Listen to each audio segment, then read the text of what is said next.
Would you describe yourself as an alpha male? Yeah. Yeah. When you're obsessed with winning and you're obsessed with the outcome, you don't win every time. You don't bring home the belt or the gold medal every single time. And because of that dominant character and obsession with winning, like the day after that, or the weeks after that, you're on the floor. Do you ever regret not becoming a Premiership footballer? Not at all. Not at all. I don't think I would ever have become a Premier League footballer. My next podcast guest is a man called Dean Forbes. He was homeless and now he has successfully exited 4 companies. The last one around about a year ago for over €1 billion. He was an aspiring young footballer that sadly didn't make it, but he turned his hand to business. Listen to this episode, get some inspiration, get some motivation, and remember to be happy, never content. Right, welcome back to the podcast, The Steve Sully Study. I'm at my second home in Mayfair, Woodbury House Art Gallery. I've got a great guest in front of me. I get asked as a podcaster this question a lot. Right. Who is, Steve, the most famous person you have ever interviewed? And my answer is always the same. It depends. It depends on what you're pegging it against. So if you talk about boxing, it could be George Groves, it could be Mick Condon, it could be Harlan Eubank. If we're talking about footballers, it could be Sean Wright Phillips, it could be Anton Ferdinand, it could be Kieran Richardson. If you're talking about the film world, it could be Tamir Hussain, and the list goes on. I would say in the business world, you're very famous. Yeah, maybe not in the public domain worlds, like if you walk down the street, maybe to the right people, but certainly in the business world, your brand, your name is quite famous. So I want to introduce you, Mr. Dean Forbes. Thank you for your time, and I'm really looking forward to this conversation. Good to be here, Steve. Cool. What do you think about the gallery first and foremost? It's beautiful. It's my first time here. It's the kind of art that is, right up my street. We were talking before about the kind of art that I'm into. Beautiful place, beautiful space, nice pieces. I gave you a small little sales pitch on Bleck the Rat, the guy that we're just about to launch. First show he's done in the UK in over 10 years, and also he's the guy that inspired Banksy. Right. Your thoughts? Yeah, loved it. Been a big fan of Banksy, and as soon as you walk in and see the stuff, it's got that hallmark to it. So massive fan. But like I was saying to you, Jodie Morris actually got me into. I know Jodie. Harlan Millers. So I bought a bunch of Harlan Millers. Some of them are in the house, some of them are in storage. So that's more been what I've been investing in. Yeah, this is all Richard Hamilton around here. So I'll give you a separate sales presentation on that later on. So where shall I begin? I'm going to begin by saying this. I got this headline from Spears, and it was a recent article on the 10th of November 2022. You probably know what it is. Inverted commas, homeless to €1 billion CEO. How Dean Forbes figured out success. What does that mean? It means what it says. In 1997, we lost our house for the second time, right? So my family were homeless twice. In 97, 98, it was the second time we lost our home. And on February 28th, 2022, we sold the company I was CEO of and shareholder in for €1 billion. So the headline means, 97 to 2022, homeless to €1 billion exit. It's impressive stuff. So you were really, at one stage, you personally was homeless? Yeah. That time when we lost our home, that time there was me and my 2 brothers, and it kind of broke up the family because in order for my mum and brothers to be rehoused, it was easier if there was 3 of them instead of 4 of us. So I went my own way. I was in a hostel. They went into a hostel, and we were homeless. And what did you learn about being homeless back then? The funny thing is, and like a lot of my early experiences. At the time, right, the way we grew up, without a lot of money, kind of single home, single parent family, a lot of stuff happening around us on the estate, a lot of trauma in the family. It's only now as an adult I look back and I think, wow, that was really, really bad. At the time, I was just conditioned to get through the next day. So we lost our home. It was a little bit like, that sucks a bit. I've got to go into a hostel now, but you just like conditioned to get on with it. So I didn't spend like days sat worried and angry and upset about it. It was just like, right, this is the new thing I've got to deal with. Yeah. So listening to a few of the other interviews, podcasts that you've done over the last couple of years, I didn't realise, but now it makes sense, that you were pursuing a football career. And unfortunately, but also fortunately, you didn't become best thing that ever happened. Yeah, not becoming a footballer was yeah. the best thing that ever happened. So you was at Crystal Palace, am I right in saying? Yeah. Do you ever regret not becoming a Premiership footballer? Not at all. Why? Not at all. I don't think I would ever have become a Premier League footballer. I was okay. I was good. I don't think I would ever played like at the top level. And frankly, I've done much better financially in the business world than I think I ever would have done in football. Yeah. So I don't regret it. The best thing was failing early, actually, at football, because I had friends who came out of the game at 27, 28, and now you've got to start your career at 28 and you've got a girlfriend and kids. When I failed at like 17, 18, I could start life. So I'm glad. Yeah. What you learnt in football, though, as an athlete, to where you are right now, coming out of 3 or 4 companies, big exits, transferable mindset, skills, traits. Tell me about that. Definitely. But again, at the time when I was 17, like playing football, it was just having a good time, right? You're training with your mates every day. You're having it. For me, I was having a laugh. I was the king of banter. Like, I'm a very funny guy. Everyone will tell you. So I wasn't as committed to it as some of my friends were, and they went on and got the careers their commitment deserved. Later in life, looking back, I learned the value of preparation. I learned the value of living the discipline in order to get the outcome. I learned the value of hard work. I learned the value of having a good team and what a good team looks like and what you can achieve with a good team versus what can happen to a good team when one bad person or one person who doesn't fit enters that team. So tons of transferable skills. I would say the main one is in sport, and we were talking about this before, it's kind of the only thing that counts is the victory. Right, and that I think has been really helpful for me in business. That the only thing that counts is the outcome we came for. I gave you a story earlier, and I'm a big believer, you probably are, of the law of attraction. Law of attraction, in my opinion, doesn't work unless you go out there and work. But first and foremost, you need to have the vision, you need to have the belief, you need to have the feel-good factor, you need to work really hard, you need to have the strategy, and then with all those things combined, it does happen. And I remember running past, which I believe at the time was your house, and I saw 2 cars, and it had, I think, from memory, one was a black Aventador, and I think one was a Rolls-Royce Wraith. You don't have to confirm or not. And on the number plate, it said Forbes, and I never knew who'd lived in this house. And I thought, that guy or that family is destined to be a success because of their surname. I literally thought that you must be something to do with the big brand Forbes. And I thought, anyone who's got a surname which is Bloomberg, Forbes, or something like that is going to be a success. And I thought, one day I'm going to see you. And I nodded at you a couple of times. Right. And then I told Chris this story. So I got a gym in my house, and I built this big outhouse in the garden. And anyway, I typically go in there. Before I start my session, I've got 2 TVs. Put one TV on, which is silent, and it's normally I'll have a mansion where a guy's walking around the mansion, and it's just visual on watching it. And then I have a podcast on, so I've got the two going. I'll be lifting my weights and stuff. Right. Anyway, as I was looking for a podcast, this suggested podcast come up. I fucking recognise that guy. And I thought, I swear that's that guy who lives near me. So anyway, as I pushed it was you. Okay. I was like, that's mad. Like, I didn't, because I knew you must have been as successful where you live in the cars you got, but I never knew your background. And that's when I started sort of looking into you a bit more, and you were very, very inspiring. And then my friend Kieran Richardson, I saw there was a post, and it was you and him. Yeah. Then I saw Rio, who obviously lives in the same area. And I thought, this guy must be very, very connected, because he kind of knows all like the really, really important people. Then I saw a picture with you and Dumi from...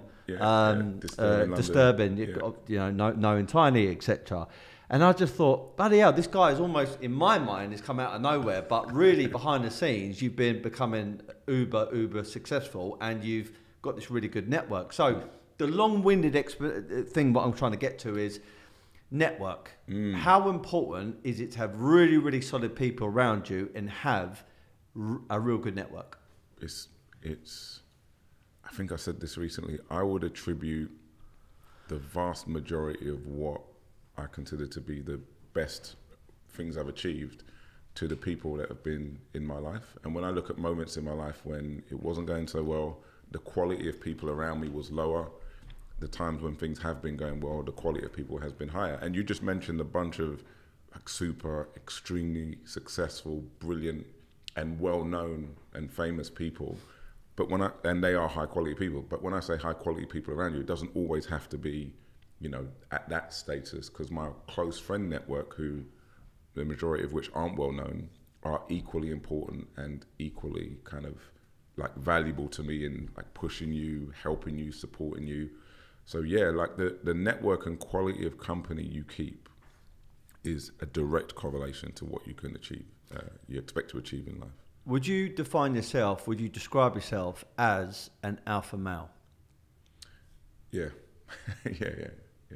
As an alpha male then, the blessing and curse with that, I mean, I've certainly found it in my earlier part of my life. Now I'm 37, I'm a bit more grown up and a bit more realistic with myself that I can't do everything, even if I'm very, very positive about it. So yeah, I do need help.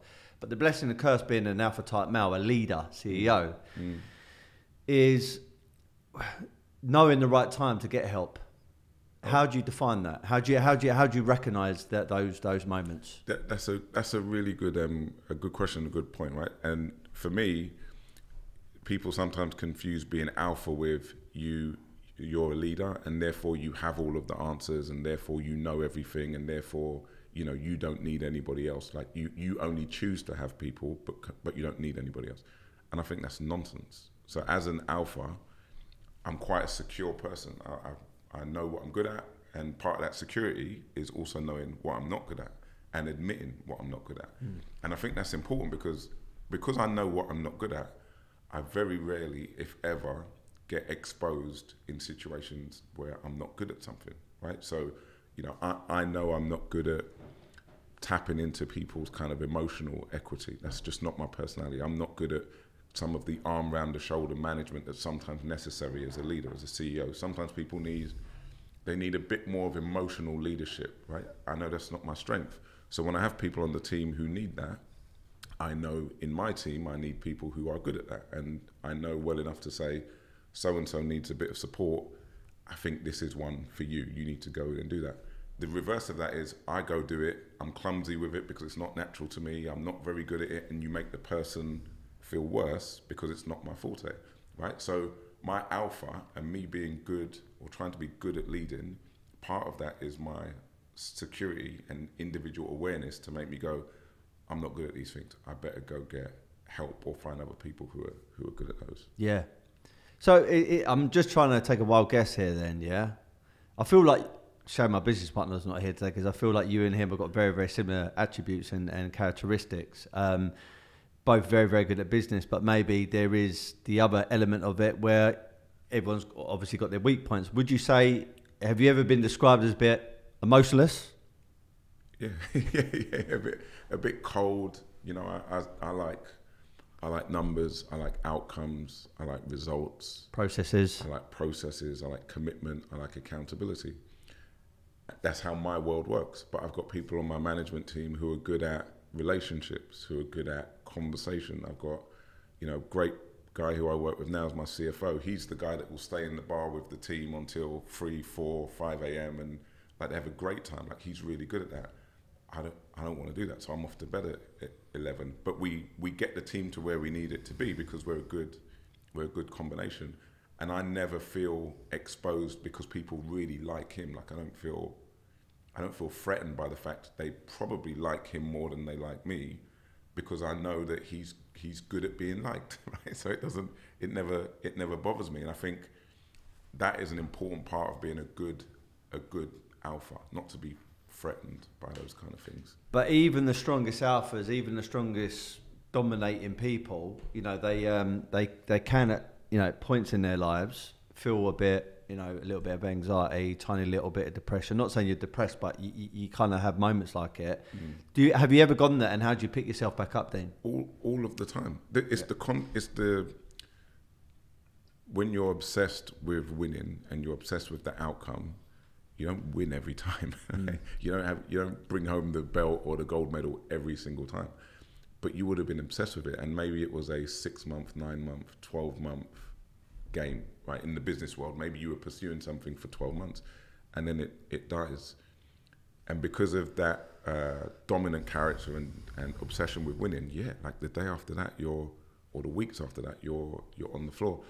Over time, Steve, like I've learned the cycle, and this is like you never understand this when you never understand. It's hard to understand when you're young. People say, "Oh, you don't have the experience." Like you haven't got the experience, and at the time you're thinking, "Yeah, but I'm good. I know what I'm doing, so I'll be fine." The benefit of experience is you're running after something for 12 months. In the very back of your mind, you're going, "I'm gonna win. I might not." And because of experience, you go, "If I don't win, I know I'm gonna crash the day after." And then when you crash the day after, you're saying to yourself, "Okay, I've lost, I've crashed, but I know I come out of it because I crashed 2 years ago, I crashed 4 years ago, I crashed 5 years ago, and I came out of it." So relax, right? Breathe. It will be all right. It's just the process. Whereas without experience, you can crash and you start panicking, and the world is suddenly a bad place. With experience, you just kind of go, "Okay, all right, it's going to be all right. This is what happens." You're going through it probably 2 weeks, 3 weeks, and you come out of it. Tyson Fury, I know you're a boxing fan, yeah? The first time around, he became heavyweight champion of the world, undisputed, hadn't been beat Klitschko in his own back garden, I think it was in Germany, and then had an almighty crash low, went into depression, taking drugs, drink and self-harm, abuse, etc. As a businessman, can you relate to what Tyson Fury went through? 100%. I mean, I never had the drink and drug problem. 100%. I remember we were working on a huge deal for me, selling a company. I told the story a few times. We were working on this deal. We had a lot of different offers to buy the company. They gradually fell away, and I was left with one potential buyer. And I met with the guy on the other side. He was making all the noises saying he was going to buy the company. And at that time, I had the option to buy more shares in the company. So I had shares. And because he was making the right noises, I thought, okay, I'm going to double down and buy even more shares. So I used like lots of my own money, millions of pounds to buy more shares. Fast forward 24 hours, the deal had crumbled. And I remember sitting in the reception of the company that was supposed to buy us, cash poor, because I'd used a lot of my money to buy shares in a privately held company, which you can't just sell again the day after. So a lot of our cash that we built up was gone. The deal had crumbled, and I had to go back to my team and my family and go, okay, now this is the situation that we're in. And I was absolutely out on my feet. I was on the floor like for weeks because of that. Because I'd gone from a lot of good things had happened, being successful, getting myself out of a difficult financial situation myself, to being in a great place. And at that moment, I was back arguably worse than I was before. And I was devastated. So was there a feeling of like embarrassment and also being vulnerable, feeling a bit guilty? What type of emotions were you going through? I was sitting there saying to myself, like, how have you unwon? Right? Like, how were you in such a good place, CEO of this company, tons of cash in the bank, not vulnerable at all, any choice, work, don't work, retire, take a year off, all choices on the table. To today, you are, millions of pounds of shares in a company no one wants to buy. And what are you going to tell your wife when you get home? Like I was, embarrassed, scared, all of that. How did the family, your nearest and dearest, how did they treat the situation and treat you at that moment in time? My wife has always just like she's always just backed me. She's always just been like, well, it will be okay, and you'll figure it out. It's just like her two dominant mantras, and I guess she's been right so far. So I've also got another title here, October 2022, JP Morgan's Power List, and they brand you here, UK's most influential black man. Tell me more about that title. I'm very proud of that. You know, I'm very, very, very proud of that, considering where I've come from. I've got a lot of friends on that list as well, so it's just kind of like good for the bragging rights on WhatsApp, right? To send that to them a lot, but also not just for my kids. Like, and we were talking about this before. Something that's really important to me is relatability, right? So what kind of situations we've come from, and what I saw as a kid growing up. You know, people who worked in corporates and wore suits weren't like us. Like, we didn't aspire to work in big companies. Because that meant you had to wear a suit, and those environments were dominated by white people, and they didn't get us and they didn't understand us. And so you didn't want to go and do that. So the importance of that for me is not just the title, but still being myself and still being relatable to kids on estates like the one I came from, so that they hopefully now can look at me and go, oh, being a corporate guy doesn't mean, you know, you work in a bank, you do your top button up, you put a tie on, and you go for lunch 45 minutes in the middle of the day, and you have to speak differently and behave differently to how you would do normally. Like, it's important to me that I meet a lot of kids who go, young people who go, oh, like, it's possible, or we should, so we can be ourselves, or we can't, do you know what I mean? And that is why that is important to me. Do you ever, like, we were talking off air, right? You know, like, so I'm from South London, yeah? Tulse Hill. A lot of my family are from Tulse Hill, Crystal Palace, Dulwich, etc. Yeah, there's a lot of my family from there. So I wasn't born in a council estate, but my mum and dad were, and my dad was a glazer, wheeling, dealing all the time. You know, back then my mum was doing a bit of clean on the side. We weren't poor, but we weren't well off. We were kind of just in that sort of middle ground. And a lot of my family were still in council places, etc. And obviously the drug dealers and stuff, you sort of had the money. Sort of trying to go from that environment, I guess I still feel it now. Like, I sometimes think, like, I'm in this 3,500 square foot venue in Mayfair, selling millions of pounds worth of art, and I really enjoy it and everything that goes with it. But you sometimes feel a bit of a fraud. I sometimes get that, like, thinking, how am I here? Like, I kind of shouldn't be here sometimes. And you have to kind of talk to yourself and say, no, you deserve to be here, and come on, let's push on. Do you ever get that? I think they call it imposter syndrome. That's it. Do you ever get that? No, I used to early in my career. I don't get it. I don't get it now for two reasons. Like, my numbers speak for themselves now. Like, my numbers are as good as, if not better than, anybody else's numbers. And I actually view it the other way around. So a lot of the time when I'm doing business now, and the people on the other side of the table are Oxford or Cambridge educated, come from well-off families, have had a much easier life than me, I think you shouldn't be here. Like, with your advantage in life, with your education, you have ended up doing business with, or needing something from, a guy who had no education, was homeless, you know, went to Crown Court when he was 17 on a chart. Like, how you should be really disappointed to be here with me, and that's how I view it now. I heard a few podcasts, as I mentioned, and one of them said that you're the most successful individual as an employee. And I thought that was kind of quite an unusual thing to hear, because you become wildly successful, worth in the tens of millions of pounds, I'm assuming, and even though you're a business owner now, you weren't the founder, but you were employed to be the CEO and then to take it from here to here.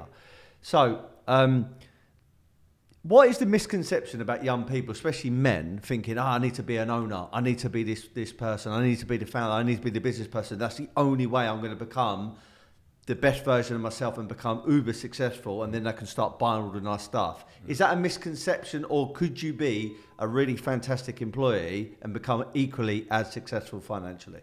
Of course, like not in the last deal where we sold Forterra, in the deal before that, that deal probably created, I don't know, maybe 20 millionaires, employees. 20 employees became millionaires. And of those 20 employees, a number of them would have reinvested into the business that they were acquired into and will become multi-millionaires as a consequence. In the Forterra deal, it would have created another set of millionaires as employees. So, like, there were, and we're not I'm not the only person on earth with this structure where, as an employee, if things go according to plan, there's wealth creation, right? So that opportunity is available in hundreds of companies up and down the country. This fetish people have with ownership, like I always say people need to think that through. Like, what is it that turns you on about ownership? Because if you can't be an employee because you don't want to turn up on time for work, you don't want to do a minimum of 8-9 hour day, you don't want to have a boss, you don't want to work in an environment where there are processes and the way to do things and rules.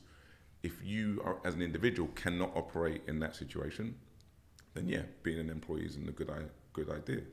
If you want to become rich and you want to make a lot of money, there are lots of ways to do that as an employee, but then you have to play by the rules because companies have rules and structure and those kind of things.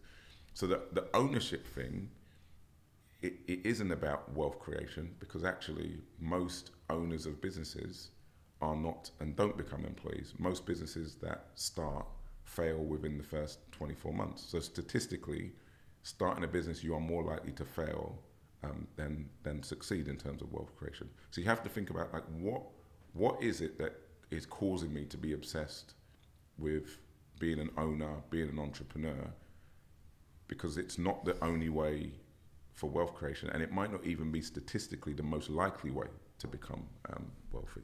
Okay. Let's talk about your successes then. So you've had 4 exits. Yeah. Talk me through all 4 of them. First one was Primavera. So I wasn't the CEO of Primavera. It was an American company that wanted to expand outside of America, and I joined pretty early and became responsible for the non-America's expansion, which, you know, I was really kind of fortunate, and we really built that up, and it became a massive part of that business. And by the end, I was a reasonable single-digit shareholder in that company, and it sold to Oracle for $550 million. And then I was offered a couple $1 million to stay at Oracle to do the integration of those businesses. So that was the first. Then I was CEO of a French company based in Paris, software company. We grew that company and sold it to American Express. I'm not allowed to say that number, but that was a good return. Tens, 100 millions? Over 100 million. Their biggest technology acquisition at the time, so it's quite a good deal. Then I was CEO of an HR software company based in Ireland. We grew that company and we sold that to the UK's largest privately held software company. Can't say that number either, but that was bigger than the one before. And then I went to Forterra, which is where I'm CEO now. And we were able to kind of get that company, attractive enough to be acquired for €1 billion, literally 1 year ago this week. So combined, all of those exits add up to 2 billion euros. I asked you off air. I saw a number on the internet. They said that your net worth was £40 million, and based upon them numbers, that must be wrong. How close is that figure to your net worth? It's not very close. Only reason why I ask it is me being, I'm not even young anymore, but I still see myself as young. I always look at the scoreboard, which is what assets they've got, net worth, lifestyle, luxury items, etc. I know that's not the be all and end all, but let's face it, when you're a young, thriving business person, that's kind of the immediate stuff that you and your family want. How important was it to you to become rich and wealthy? It's a journey, you know, like at the beginning, when we sold Primavera, the first thing I did was buy my mum a house, pay off our mortgage and pay off like a bunch of mortgages in the family, because it's just like basic need of, let's not lose our house again, you know, like all of us, now none of us are going to lose our house again. You do that, then you buy cars and stuff that we loved when we were younger but couldn't afford. So I kind of went crazy a bit then. But it's like a journey, right? I started off just going crazy after the material. Once the mortgages were paid off and we were secure, I just went crazy for years after material stuff. And then I went through a phase of like experiences where I spent lots of money on just outrageous experiences, going to do like outrageous things. And now I keep the smallest amount of cash in my bank. Like I have the most cash I've ever had in my life. I have the most wealth I've ever had in my life by a huge amount.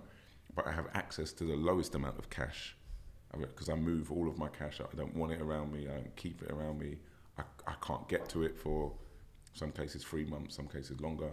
And I live just on a reasonable amount of cash now. So it's like full cycle. So I'm intrigued, right? So you've come into this business, you know, don't really know too much about it, bar the obvious. We've got a premises in Mayfair, we promote street artists, and you've met me, met some of the team, etc.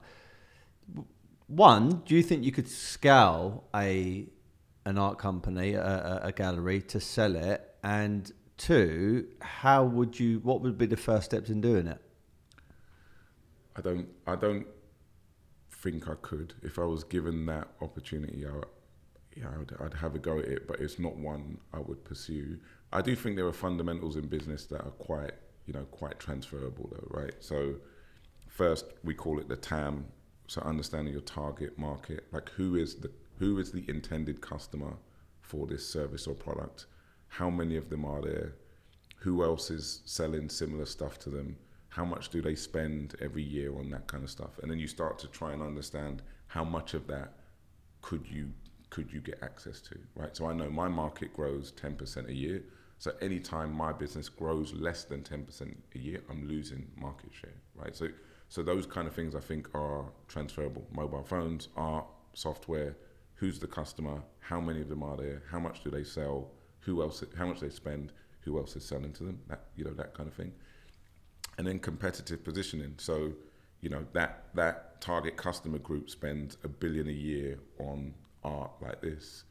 How are we going to position this kind of art to get more of that $1 billion than, Banksy or whoever else they would normally spend that art on?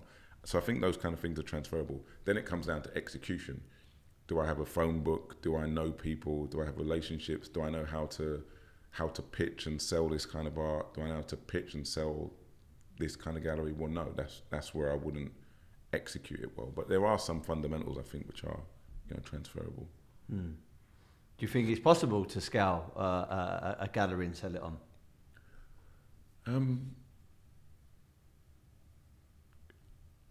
I actually don't. I don't know. Like it's a finite product, right? So at some point, if this gallery was 10 times the size, we couldn't have 10 times more of these, maybe, right? Because at some point there just aren't enough of them. So then there's another artist in here or other artists in here, and then what does that do to the proposition? Like there's all of that kind of stuff to think about. So I don't know. But going back to what we said earlier, I don't think I would be good at it, so I wouldn't try it. I wouldn't bet my life on it. So I heard in your podcast that you mention the word a lot, which I think is such a powerful word, and it's something that's overlooked quite a lot, which is culture. When I think about culture, the first person comes to my mind, because I had the same conversation with Kieran, is Alex Ferguson. He stepped into the Man United at the start, and when he left and retired, it was a completely different beast. And going looking at the scorecard again, you can tell that he enforced like a real tight culture. Yep. So you normally take over from a founder, and the culture might be one way, Yep. and you've got to try and transition the culture into another way, but without disheartening the team members, without losing focus on the ultimate goal, etc. How the hell do you do that? Because I know your speciality is going to a failing company or a company that's not doing what it should be doing, not only making it great, but also selling it on. Like, how do you do that? That's the hardest part, because that involves hearts and minds, which might not naturally be, my skill set. But I really, really believe in the power of culture and the team. Like, I know that is where most of the success comes from. I'm always very clear on what the company needs to become and very clear on how the company can get there.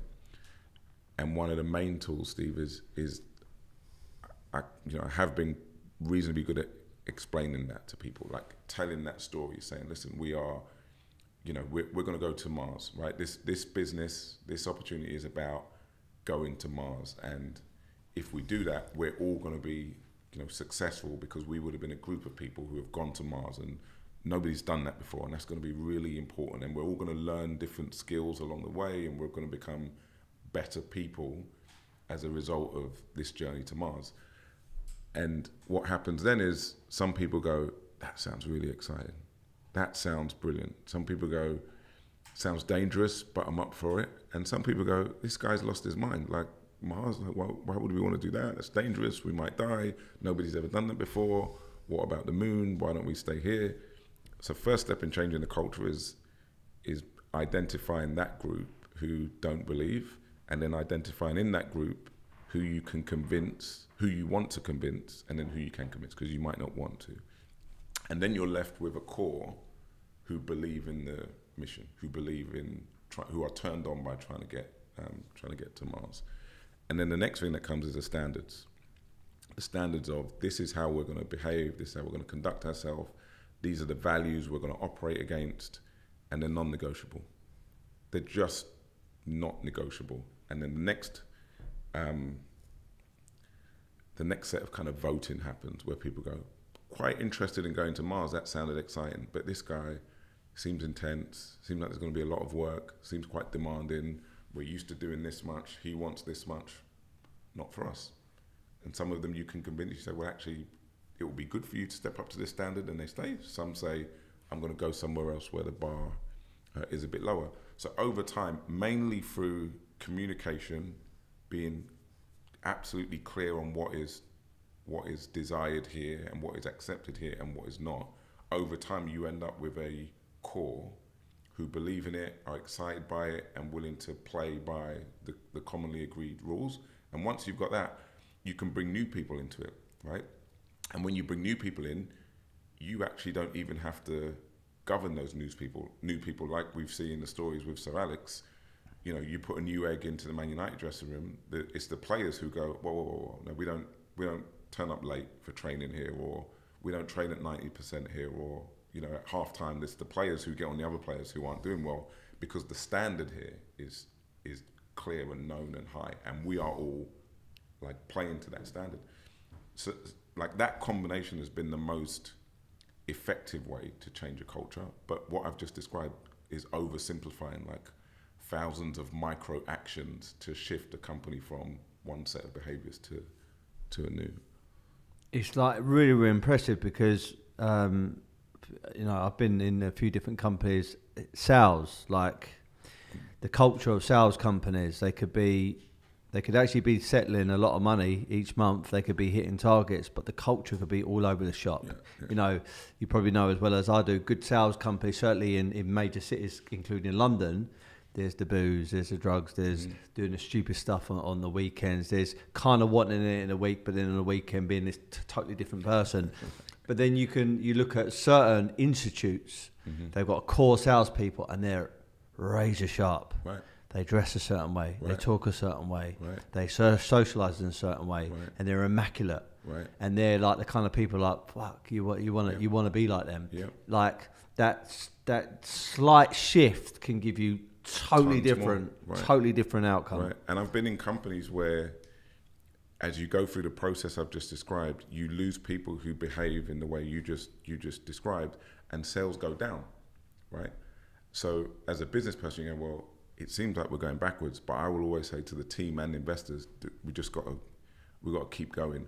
And when the team are looking around going, hold on, you've let John and Brian go. They were our top salespeople. And I say, yeah, but they don't meet our standard here.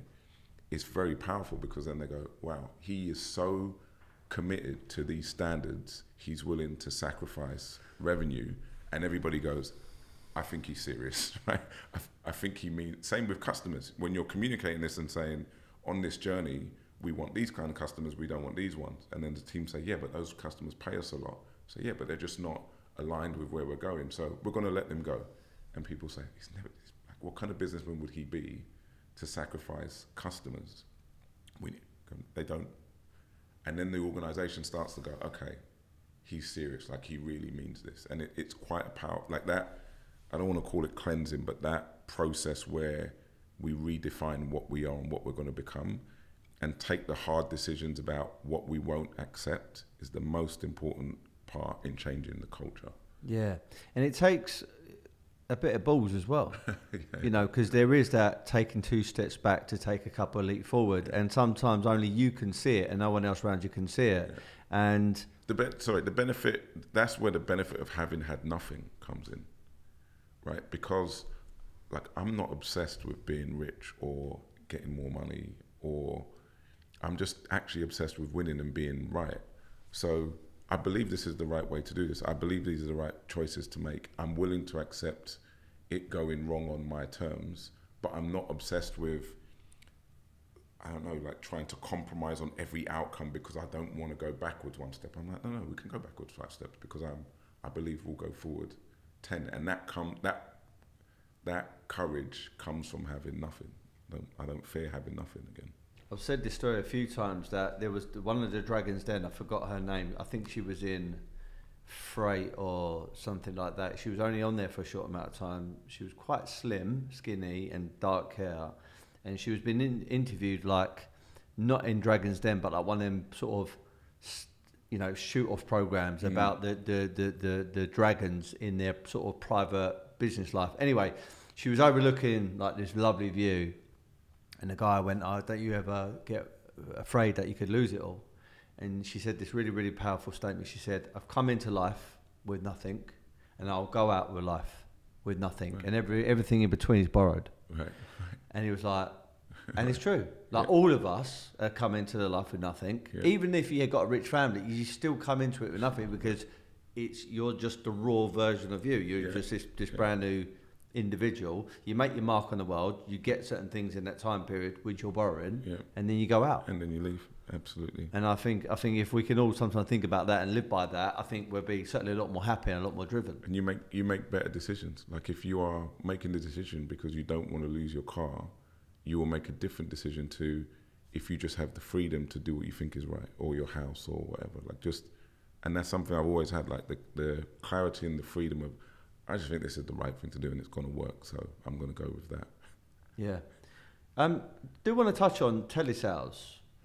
So when the football career didn't happen, you went into telesales. Yeah.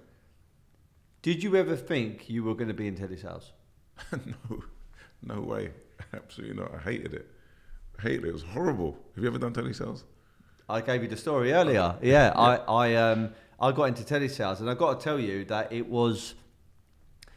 I found it my calling when I got there, but I had no idea that sector even existed. I had no idea. The moment I walked onto a sales floor, I was like, "Oh my god, this is mental," and I could feel the energy. And the guy, to my relief, said, "I don't," because I handed him my CV, and he went, "I don't care about that. CV isn't going to get you sales, it's your attitude. As long as you've got a good attitude, you will become successful." And that was the first time in my whole entire life I thought, oh my God, I didn't realise. Because I was taught by mum and dad, school teachers, if you don't get good grades, you'll never... Right. Well, my mum and dad didn't say that part, but the whole kind of philosophy back in the day was if you don't get good grades... You're doomed. You're doomed. Yeah, You're kind of fucked. Yeah. And... that was a core belief for a long time. And then when I found sales, it was like, it doesn't matter your race, it doesn't matter your age, it doesn't matter your background. Yeah. It doesn't matter. All that matters is your attitude and converting people over the telephone. So for me, it was a relief because now I felt like I could become successful without having the grades, etc. Right. And I think that mindset of a salesperson is transferred to a lot of other businesses. Yeah. But for you, I heard in one of your podcasts, if you don't mind me sharing it, you actually cried for the first 2 weeks. Oh yeah. I finished playing football where I enjoyed it every day, and now I'm in this windowless room, and it wasn't like windowless like this with nice art on the wall. It was just like a dungeon, and this Telesales team lead who used to like stand over people and scream at them and like rip their phones out of the socket if they didn't do the pitch right or if they weren't hitting numbers. So I was just like, oh my God, what the hell is this? And it was, I don't know, for like £5 an hour, £6. So it wasn't even that you were going to really change your life by being successful there. It was, it was horrible. But it must have given you some skills and some resilience in that sales environment. Did it give me anything? I think what it gave me was a moment to prove that I could go into an alien environment and be successful or like survive. That's what it taught me.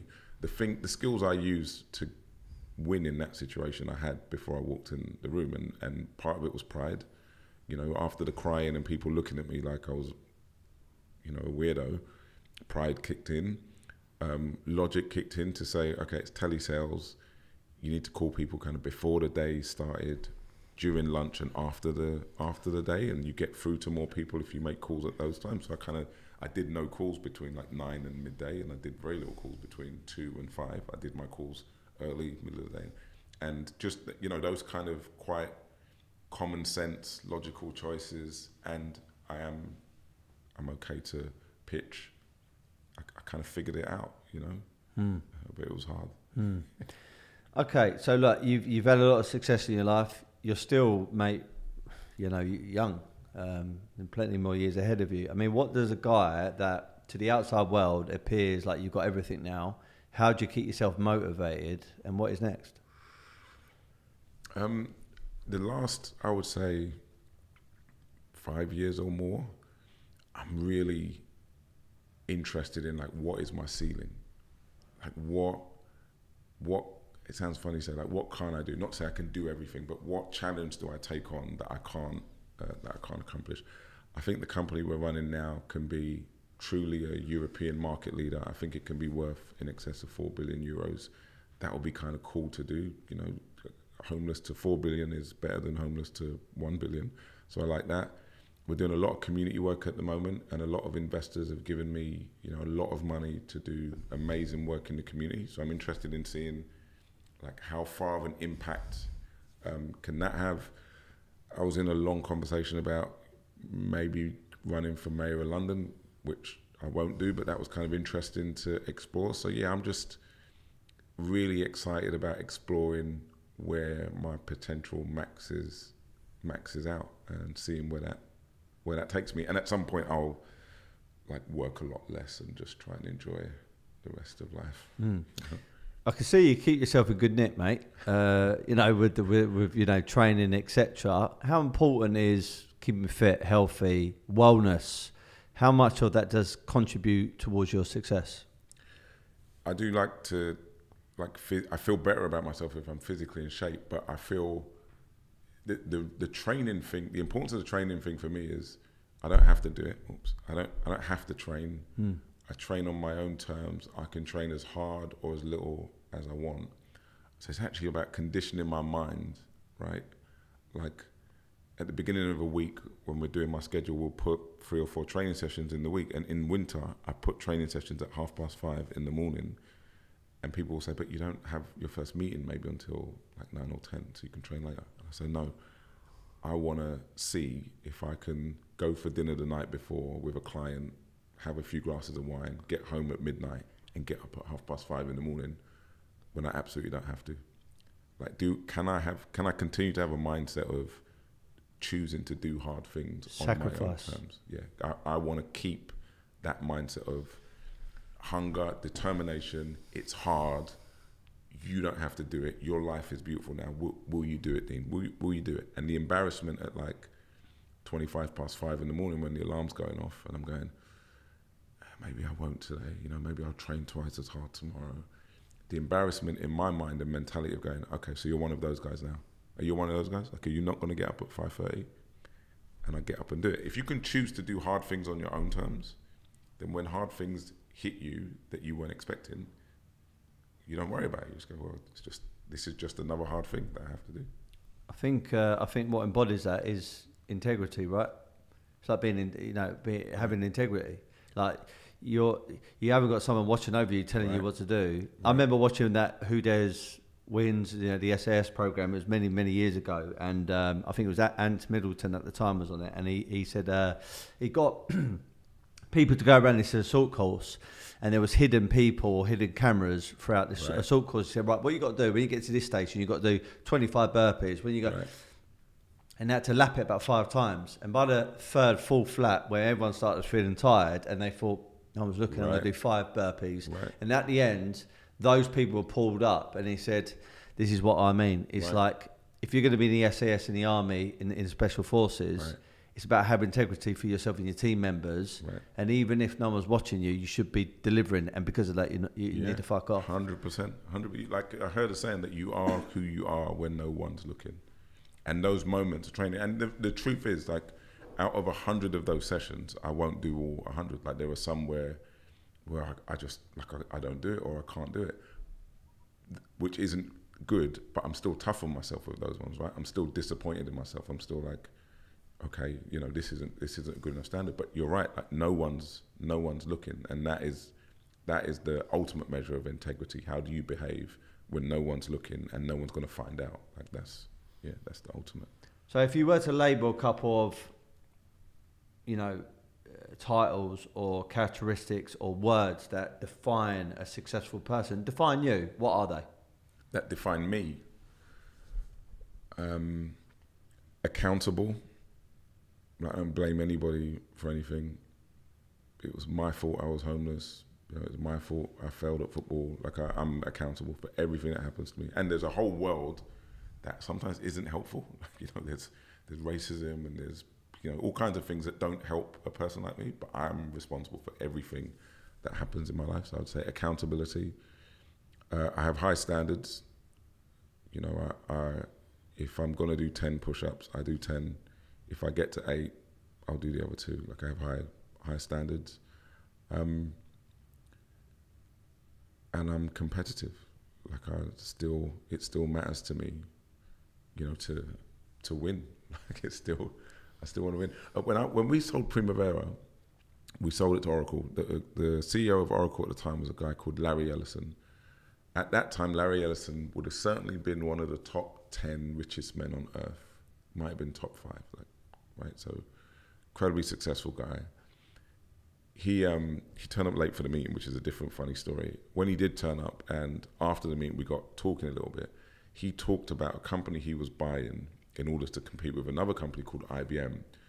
And he was fairly engaged in the meeting we had with him. When he was talking about buying this other company to compete with IBM, the guy started bouncing off of the walls, and he was like full of energy and full of stories and getting excited and laughing and giggling about competing with IBM. And I remember thinking to myself, like, why does he care? He's worth tens of billions of pounds. At the time, Oracle would have been one of the top 2 software companies on earth. He was racing his yacht, like in the kind of annual yacht racing competition on TV. He was in the Iron Man movie. Like, he'd cracked life. But he was like fully charged about buying another company to go compete and beat some other company. And it did something to me. It made me think, well, if 8 billion euros net worth in CEO of the largest or second largest software company on earth is still here at 7 p.m. wheeling and dealing, then you know what, I can probably get up and make a few calls tomorrow morning.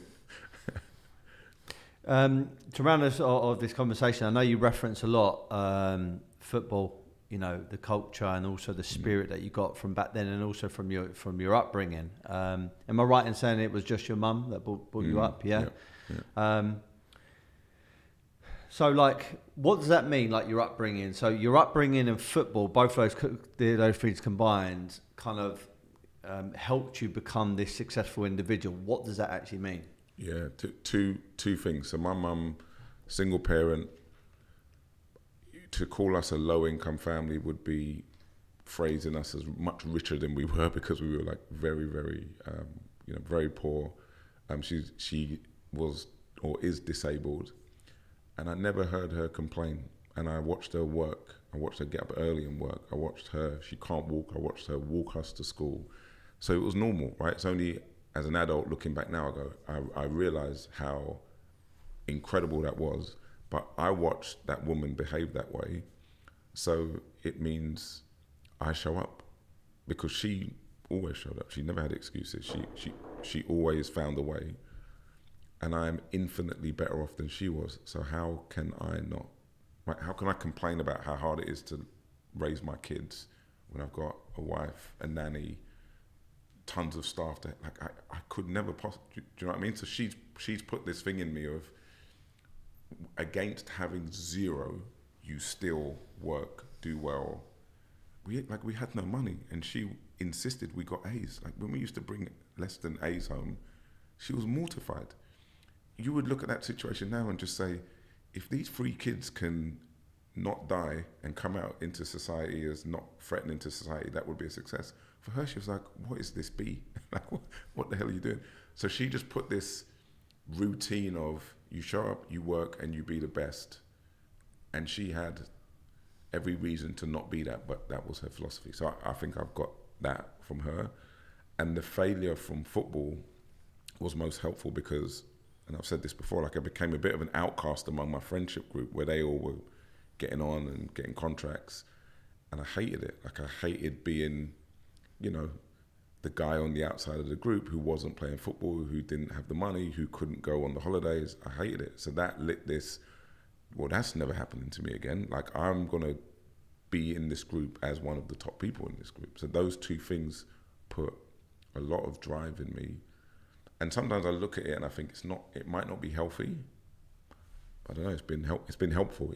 We can debate if it's healthy. It's definitely been helpful. So for Tero, part of the culture that you've instilled there is derived from your mum. Definitely. The team at Fortero will tell you how often I reference my mum. She needs a statue in there. she needs a job. She needs a job in there. I say things like, this needs to be so clear my mum can understand it. Like I'm always referencing her, but yeah. Okay, boxing or football? Football. Okay. Ronaldo. Ronaldo and Messi, who's a better player? Oh, better player. I like Ronaldo. The work ethic, naturally gifted than Messi, conquered it in all different places. Yeah, I like Ronaldo. Who would win? Hopefully it happens. Anthony Joshua or Tyson Fury? AJ's my guy, man. You can't make me do that. Who wins? AJ wins. I got no choice. He'll sort me. I think AJ's great. Unfortunately, I just don't think he's got the minerals to beat Tyson Fury. But it's going to be an entertaining fight. Hopefully that happens. Hopefully it happens. Lamborghini or Ferrari? Lambo. Why?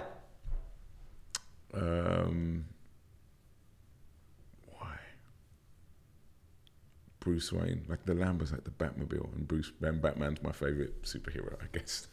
That's why. Richard Mille or Patek Philippe? Patek Philippe. Good stuff. All right, I just was curious about those answers. I really, really appreciate your time, mate. No, I'm pleasure. actually very, very happy I've connected with you finally. I don't know if you remember, I was at the Kieran Richardson birthday fancy dress party. That wasn't a fancy dress party, and I never got the memo. And I said to my missus, because she was the one quizzing me all the time, are you sure it's fancy dress? Are you sure it's fancy dress? And I text Kieran when I was in the fancy dress shop, and I said, I took a photo of myself and my son with saying on, I was in fancy dress, and I said, just making sure it's still on. They went, yeah, it's no theme. Now, I've taken it as no theme, as it's not movie theme, or it's not sports theme, or it's not Halloween theme. It's whatever fancy dress you want. Yeah. So anyway, as I walked through those doors, she wouldn't come in. I had to pitch her on the door for ages. Even the bouncer joined in. It was just me and this fella just pitching my wife. And I said, do you know what? Here's the benefit. Everyone is going to know who we are. Going to remember you. And we're going to get something good out of this. And I would like to think this podcast is basically because of that. Yeah, I loved it. I was like, why is that guy dressed like that? But yeah, you carried it well. A few drinks and then you just own it, don't you? Exactly. One last question. So I've come up with my own mantra to install culture for me, the team, and it's something I try and live by. And this is how it goes. Be happy, never content. If I were to ask Mr. Dean Forbes, what does be happy, never content mean to you? Continued positive disappointment. I say it at work all the time, which is kind of the same thing, right? Be positively disappointed.